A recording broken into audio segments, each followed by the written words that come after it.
Hello, everyone. This is Amy Dean, and welcome to our Awakening Spiritually Together live show. I have something very exciting for you, but before we dive in, I would love to see you in the chat. So if you could tell me where you are, and specifically if you have any questions about today's talk as we go along here, I would love to get in contact with you. So I'm going to give you a little bit of an intro before we dive in. And for those of you who are just joining us, you might not know who I am directly. I am an awakening transformation coach. I'm also a clinically certified trauma counselor. And I help, I help lots of different women, but mostly those who are very highly self-critical, trouble with high achieving, trouble with feeling good enough, trouble with feeling like everything is coming together in your life, and this kind of perfectionistic way of doing things and behaving in your everyday life. So just know that that is normal. That happens. It is a result of having unhealed inner child wounds. And know that as you stick with us here on these spiritually awakening live shows, you're going to get a lot of information and a lot of wisdom for your journey.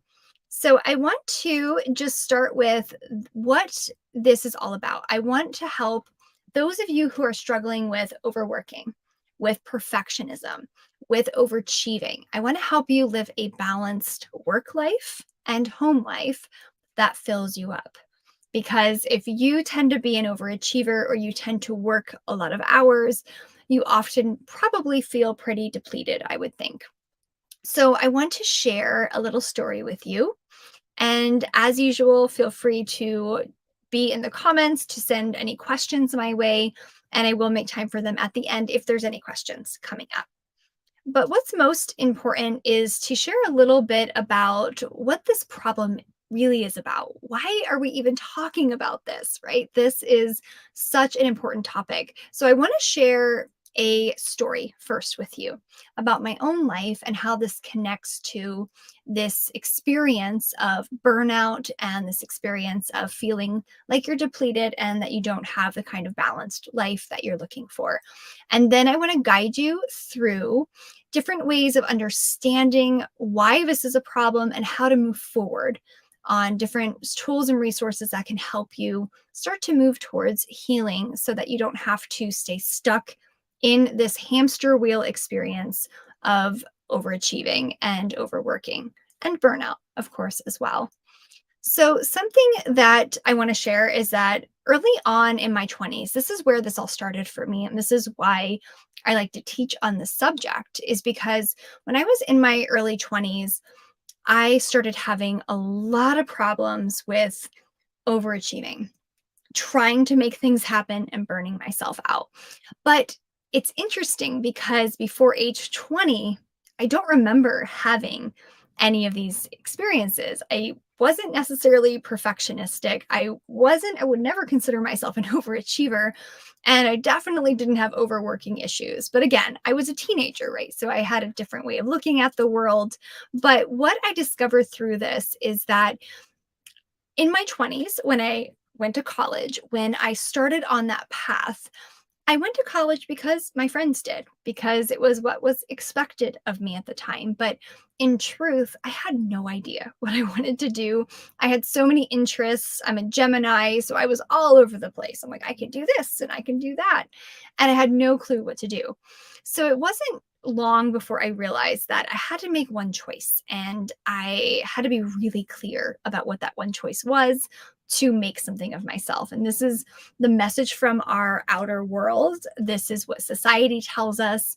And even if you've had like a relatively easy upbringing, you're still here in this society and culture where we tend to equate our worth with what we do. And that is the challenge. This is where the problem begins. And I know for myself, I just went to college and I started taking theater classes because I loved acting. I started taking journalism. I took psychology courses because I loved the idea of psychology. I had no experience with it at that point, and also loved writing. So I thought, sure, I'll try journalism. So I just tried to take all these classes. And then when everyone kept asking me, well, what's your major and what are you studying and why haven't you figured it out yet? there was this sense of shame of I have to figure this out pretty quickly. And I know that my experience is not isolated. I know there's a lot of people that start off in this journey of adulthood and recognize that it's not going to be as easy as you thought. There's a lot of pressure, either from your family, from social norms, whatever it may be, from friends, and comparing yourself to their experiences. So it can be really, really lonely on this journey. And so, to share a bit more about this experience with you, I learned pretty quickly that I couldn't overwork myself to burnout without some very, very serious consequences. And at age 21, I moved to Key West, Florida to embark on what I thought would be this exciting island adventure in paradise. But what I didn't know is that I had to work two jobs around the clock to make ends meet because it's so expensive there. And it was a harsh reality that, on one hand, strengthened my work ethic and my stamina, but on the other, blurred the boundaries between my work life and the rest of my life. And so that was the beginning for me. And then I became very, very sick. I came down with Epstein-Barr virus. Some of you may have heard of that. It's a form of mono. And I didn't know what it was at first, and the doctors didn't know what it was. So it took several months to diagnose.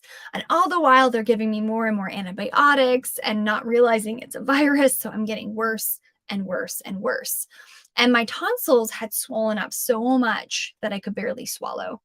And then I realized the only way out of this was to get surgery, to get my tonsils removed. And at that point, realized I had to be out of work for weeks at a time. And actually, when I got my tonsils out, ended up being a month that I was out of work. And I was unable to eat or drink without being in terrible pain. So I had to go through this whole situation, which in part was because I had overworked and pushed myself to exhaustion. And I had gotten ill in the pushing and striving of trying to make things happen. And with that, it was really hard for me. It was really hard to come to this understanding of what was really happening here. Why was this happening for me? So I created a journal about my experience as soon as I got my tonsils out. And I looked back on them and discovered that while I was working so hard to make more money, I wanted to save, I wanted to feel safe. But this overachieving and overworking actually kept me from being able to work. So there's this kind of ironic situation here, right? Because I had to make a choice. Even after I went back to work, I knew if I didn't stop what I was doing, I was going to continue to get sick. So I quit one of my jobs, which was the one that I liked the most, but paid the least amount, and went for my waitressing job, which paid the most, but wasn't the one that I really wanted to do. But I had to make some hard choices, as we all do in this way. And my health did improve over time. And at the same time, my overachiever just kind of remained in the background a little bit, just waiting to take the wheel of my life once again. So it didn't really go away. But I still did have an epiphany through this. I realized that I couldn't keep doing what I was doing. And ironically, when I did push myself towards burnout, when I forced myself towards a goal and trying to make more money, I actually lost money because I became sick, because I was exhausted and unable to actually do anything. So it was a hard reality in my early 20s that I needed to learn. And the truth is, burnout is very, very real. And we often don't even know we have burnout, right? That is another problem. And the problem truly with overworking and overachieving is that it gives us this sense of satisfaction, whether that's a monetary value of satisfaction, whether it's in the way that we're praised for our hard work from our boss or our colleagues, or whether that's just because it keeps us from having to feel that deeper wounding inside of us. It can be an escape. It can be a distraction as well. So, not only are we trying to break a cycle that is looked upon favorably in our society, but it also gives us an escape from our emotions, which are heavy and hard to feel. And we gain benefits from this as well. So naturally, this is hard work, right? I want to point that out. This is hard. It's hard to admit that this could be a problem in your life, and it's hard to begin making those changes, but it's worth it. So if you're like me, which I'm sure many of you have struggled with this, or else you would not be on this talk today. But there is this cycle of feeling imbalanced because work takes over a lot of your time and energy. Just know that you're not alone on this journey. I don't want you to feel alone. I want you to know that you can work through this. And also, there can be a situation where you maybe make headway and you take time off, and maybe you are really great at spending weekends with your family, but then you dive back into work and exhaust yourself Monday through Friday, as an example. So it can feel like you're backtracking sometimes, even as you're trying to add in more self care, even as you're trying to be more self compassionate. So just know that that is common. And it's okay if that's happening for you right now, because the only thing you need, first and foremost, is to be more gentle with yourself and to be even more compassionate for where you are. And I can tell you that with my achiever, that part of me does show up. And of course, likes to kick into high gear sometimes. But I like to say that we all have a higher self and that we can lead as this love that we are, this highest self, which embodies love within our very, very being. And this can be the guiding light in our lives. This can guide us forward. And that is what I turn to. That is where I go within to help guide me in my day. So, what happens is I make time for what matters first, and that is my self care, then compassion and mindful awareness as well. But it's not always easy, is it? Right. And sometimes it's even harder because it's so natural to fall back into old patterns without somebody helping us along the way to get out of them. So, how do we begin to work through this cycle of overworking, overachieving, and perfectionism? I want to share some ideas with you. First and foremost, it's important to acknowledge that underneath these patterns are parts of you, or what I call subpersonalities. So, like me, you likely have an achiever part of you, a planner part of you, a perfectionist part of you, and others. And here's what's most important to figure out for yourself. You want to know, what are these parts' intentions? Why do these parts, why do they do what they do? Why do they overachieve? Why must they be perfectionistic in their approach? Only you can answer that, because somebody's overachiever might say, well, I need to get that appreciation and acknowledgement that I didn't get growing up, right? That might be that part's response. Another part's response might be, well, honestly, it keeps me from feeling all this hurt and grief that I've stuffed down inside that I'm not really ready to feel. So different parts have different reasons for why they might do this. But underneath all these parts, it is the exact same, and that is fear. Fear is the underlier here. And we carry around fear like it's something we're used to. Sometimes we don't even question it on some level. But to make big changes around these patterns, we have to address the fear beneath these different parts and their behaviors. And often, for example, you might have a fear burden that your inner child carries around survival. Maybe you watched your parents fight about money growing up. I know I did, right? And so this makes an imprint on your subconscious mind growing up.